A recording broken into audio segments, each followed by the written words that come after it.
The kingdom of my divine will in the midst of creatures. Book of Heaven, Volume 36, Part 9. July 24th, 1938. Difference between divine will and love. How one who lives in God's will receives the deposit of love of all created things and forms the shelf for the acts of our Lord. Appeal to all. I feel invested by the Fiat. It seems to me it calls me in all created things to give me its love, so that I could love it more. But I was thinking to myself, what is the difference between love and divine will? And my adorable Jesus, repeating his short little visit, told me, "Daughter of my will is life. My love is food. Life cannot be without food. While if there were food with no life taking it, it would be useless. And God does not know how to do useless things. Life makes food arise. So both of them are necessary. Life cannot be formed, neither can it grow, nor develop its great works without food. Food would remain without works, without giving itself in marvelous things, if it didn't have a life that receives it. Furthermore, my will is light, while love is heat. They are inseparable. Light cannot stay without heat, neither can heat be with no light. They seem to be twins, born of one birth. However, the first one to be born is the light, and then heat arises. So the heat is son of the light. In the same way, my will holds its primary act, while love remains its favorite daughter, its inseparable firstborn. If my will does not want, does not move, does not want to work, love would remain hidden inside its mother, doing nothing. If instead my will wants to operate, love runs, flies, is all attentive in works and steps, without ever tiring. It is this way also with the creature. If she lets my will move her, she will have true love. She will be still, constant, unshakable in the good. But if she is not animated by my will, her love will be as a painted love, with no life, inconstant. Poor love, without the life of my will! The good and the works it will do will be exposed to the cold, the frost of the night, and the burning sun, that have the virtue to burn and dry even the most beautiful works. See then, daughter, the difference between my will and love. The daughter cannot be born without the mother. Therefore, cherish the possession of its life in your heart, if you don't want to be sterile in the good, with no generations to populate heaven and earth.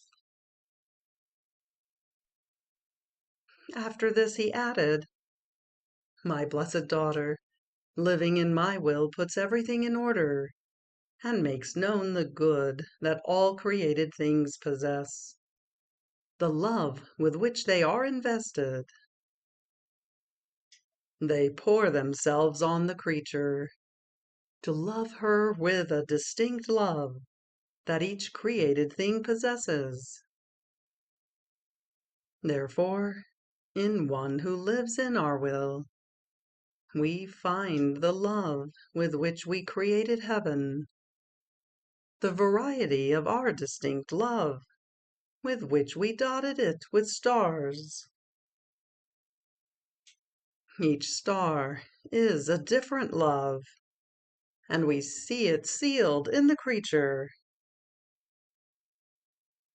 As she loves us with so many different varieties of love, as many as are the stars, we feel our immense, infinite love being crowned by the crown of the love of the creature. Oh, how happy we feel in finding in her the love that crowns ours. So we redouble in return our love in her, to make her love us more, more than heaven with all its stars. We find in her the love with which we created the sun. The sun is one, but the variety of the effects and goods it produces are innumerable. Each effect is a distinct love. It can be a kiss, a caress of light from the Creator to his creature, a loving hug, or many acts of life, inside of which we make arise those effects that can be called food for the creatures. So we find in one who lives in our will the love and the variety of the effects with which we created the sun. Oh, how we feel the return of love! Kisses, hugs, of the variety of effects of love that the light possesses. And we feel our inaccessible light as being crowned by her crown of light and love. What doesn't our will let us find in one who lives in it? It makes us find the love with which we created the wind, the air, the sea, the tiny flower in the field, everyone and everything. And it gives us back this love redoubled, and we redouble again this love with which we created all things. Our love then makes a feast, feeling love returned, and it prepares new love surprises, and forms the operating creation in the creature. This love binds all heaven and earth. It flows everywhere, and becomes like cement, reuniting the division caused by lack of love between God and the creature. My love for one who lives in my divine will is such that I let her do whatever I do. I give her the right over my acts, as if they were hers, and I stay there, anxiously waiting that she take my steps to let her walk, my hands to let her work, my voice to let her speak. So much so that if sometimes she stops using me, my love reproaches her sweetly, and with tenderness I say, "Today you didn't let me walk. My steps were there waiting for you to walk in you, but you stopped them." My works today are suspended because you did not give me the space to operate in your hands. I have been silent because you did not let me speak in your voice. See, I even keep my tears on my face because you did not take them to use them to wash yourself, to be refreshed in my love, to take a bath for those who offend me. So I still feel my face wet from the crying. My pains are without kisses today. They are not softened by those who love me. So I feel them all embittered. Therefore take all from me. Do not leave anything. Let my being, with all my acts, lean on you, on all your acts. So I will call you my support and my refuge. I will put in you, on the shelves of my will reigning in you, all the things I did and suffered while on earth. I will multiply them, increase them 100-fold. I will make them rise continuously to new life, so that you may take for yourself whatever you want, giving myself to all, so that everybody may know me and love me. Further, you must know that as the creature enters my will to do her acts, she roll calls all created things, the saints as well as the angels, so that each of them may be enclosed in that act. Oh, how beautiful it is to feel that in that act all love me, recognize me, adore me, and do the same thing. My will calls everyone.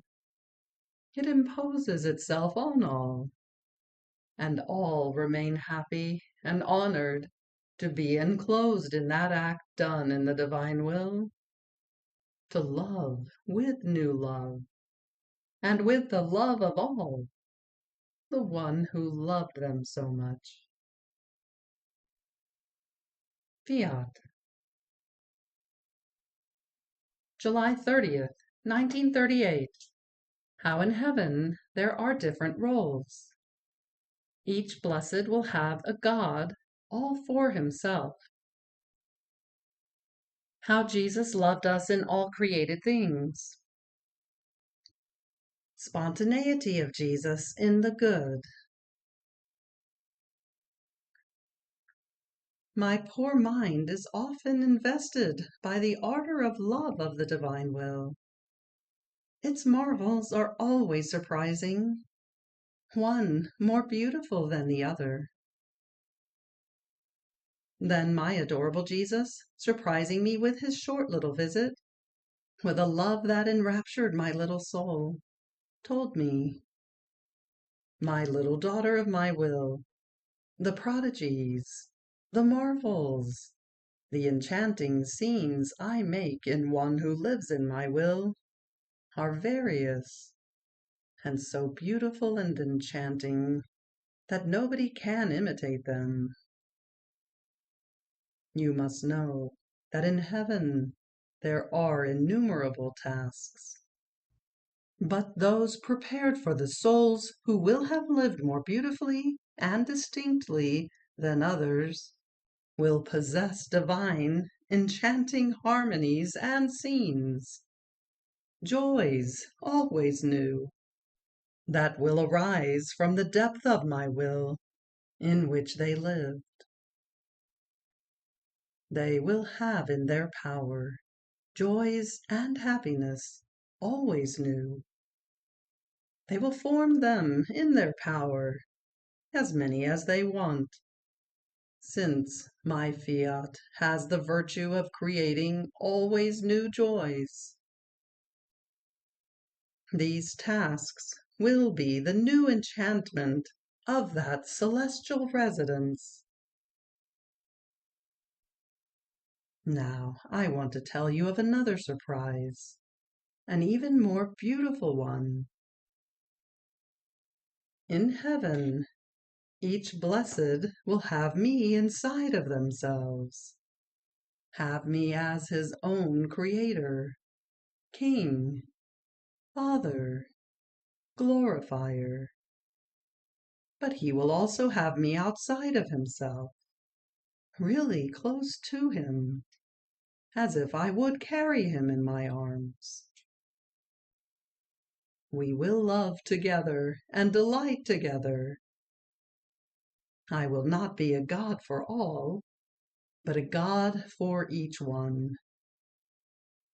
Better still, he will keep me bilocated inside and outside of himself, and I will possess him inside and outside of myself. They will possess me inside and outside, as if I was entirely for each and every one of them. With one God for all, happiness would not be full. Someone would be close, someone else far away, some on the left, some on the right. Therefore, some could enjoy my caresses, some could not. Some would feel more loved and delighted by my close presence. Someone else would not. But by being inside and outside of each and every one, we will never lose sight of each other. We will enjoy love closely, not from far away. And the more we will have loved and known each other on earth, the more we will love each other in heaven. Moreover, what I will give to those who lived in my will on earth will be so great that all the blessed will enjoy doubled happiness. It is true that I have my throne, from which seas of joys arise, widening the whole celestial fatherland. But my love is not satisfied if I do not bilocate myself and descend in order to be one-on-one, single to single, with my beloved creature, so that we may love each other more and delight together. Also, how could I live far away from one who lives in my will? If between us there is the inseparability of will and love, if one is the love with which we love each other, and one is the will with which we operate, how could I possibly live even a step away from her? Furthermore, you must know that one who lives in our will cannot be separated from anyone, even from our created things, since, as she does her act in it, she calls and embraces everyone in her act, imposing herself on all by doing what she does. Therefore, in one act done in my will, I receive all, even my own creation, to love me and glorify me.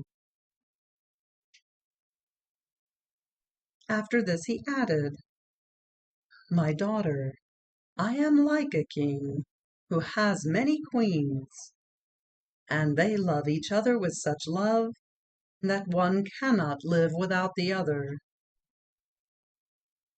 This king forms many sumptuous palaces, puts music and the most delightful scenes in them to make his queen happy. and himself together with her. Then I bilocate myself for each one, so that all can possess me, being delighted by my possession. The king cannot bilocate himself to make his queens happy, and he has to content himself with being now with one, now with another. This makes their love unhappy, and they feel tyrannized by a broken love, never completely enjoyed. And if I did not possess the virtue to give myself to each one of them as if I were only for her, my love would make me unhappy, having to leave the creature without me, even for one instant. I am, instead, a king who always courts his queens, and they court me. If this were not the case, the fullness of joy would be lacking in the celestial residence. Then I continued my round in the divine Fiat, and I paused on what Jesus did while on earth. My sweet Jesus added, "My daughter, it is hard for me to be silent with one who lives in my will. My love always wants to say and reveal where it reaches, and in how many ways it loves her. Now, you must know that while I was on earth, there was not one thing that I did without looking for my beloved creature, kissing her, squeezing her to my heart, looking at her with paternal tenderness. So, if I met with the sun, I found my beloved creatures in its light, since having created it for them, by right, I could claim my lordship in its light, and nobody can claim to be lord of a good if he cannot look inside of it. Therefore, I found my creatures inside the sun, and I kissed them. I hugged them and I squeezed them to my heart, and keeping them also inside of me, I kissed them outside and inside of me, squeezing them so tightly as to render them part of my own life. If I was in the wind, I ran to kiss her. If I drank some water, even in this I could find her. And oh, with how much love I looked at them and kissed them. Even in the air I breathed, I met them all, feeling their breath. And in every breath I buried them in kisses of love. Therefore, in every created thing, in the starry sky, in the sea, in the plants, in the flowers, in everything, I met my beloved creatures, to redouble in them my love, and make them feast, to hug them again and tell them, "Your unhappiness is over, because I have come on earth from heaven to make you happy. I am the one who has taken your unhappiness upon myself. You may be certain a God who loves you will be your fortune, your defense, your powerful help.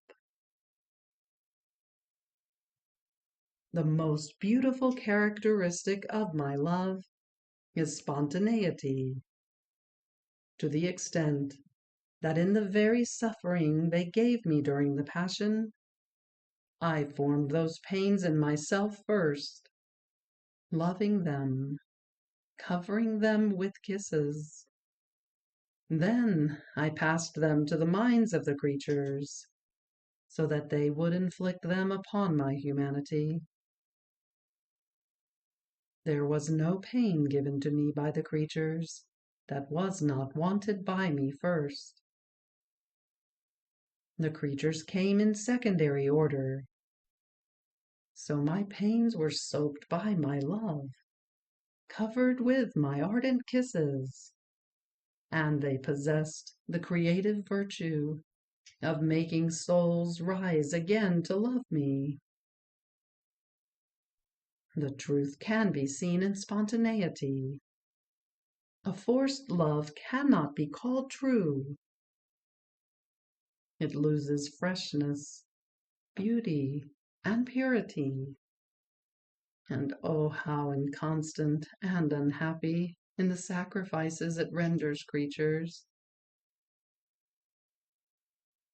While it seems that they love, they are unhappy and embittered, since this is a love forced either by necessity or by people from whom they cannot be freed. Forced love makes slaves out of the poor creatures. My love, instead, was free. It was wanted by me. Neither did I need anybody. I loved. I sacrificed myself to the extent of giving my life because I wanted it. Therefore, when I see in the soul a spontaneous love, I feel enraptured, and I say, "My love and yours hold each other's hands, so we can love each other with one love." After this he added, "My daughter, one who lives in my will is kept in my divine room. She possesses all our goods. Strength and light are in her power. On the other hand, one who does my will forms the way to arrive to enter it. There are dangers on the way, and she has to be exposed to the cold and the frost. She won't find water ready to drink, good food to feed herself, or a bed in which to rest. One can say she is like a poor wayfarer who never arrives at her home. What a difference there is between one who lives in my will and one who does my will. But it is still necessary to form the way, living resigned, doing my will in all circumstances of life, in order to be able to live in my will. Here she will find her divine room, the center of her rest, the exile changed into fatherland. Fiat. You have reached the end of the Book of Heaven, Volume 36, Part 9. Fiat.